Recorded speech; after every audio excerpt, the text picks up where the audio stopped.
Finally, the world has seen the withdrawal of American forces from Afghanistan after a long period of time. The US Army stayed in Afghanistan for almost 20 years after the 9/11 attacks.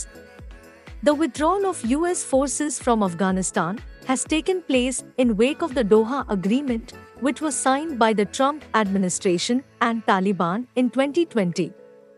In this agreement, the Taliban assured the Trump administration that all efforts will be taken to stop Al-Qaeda from operating in Taliban-controlled areas, as well as there will be negotiations between the Taliban and the future Afghan government in pursuit of a permanent ceasefire. Trump administration agreed for gradual reduction of forces of United States from 13,000 to 8,600 by the end of July 2020, to be followed by complete withdrawal latest by 1 May 2021.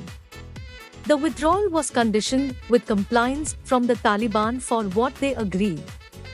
The Taliban began a final offensive on 1 May. On 8 July, Biden specified a new completion date of 31 August.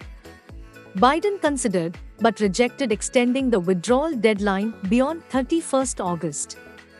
There were about 650 US troops in Afghanistan in early August 2021, tasked with protecting the airport, and embassy.US intelligence assessments estimated as late as July that Kabul would fall within months or weeks following the withdrawal of all American forces from Afghanistan, though the security situation deteriorated rapidly. Summarizing, we can say that Doha Agreement served as a critical point in the withdrawal of US forces from Afghanistan, since after this agreement, American government, after achieving all objectives, decided not to say any further in Afghanistan.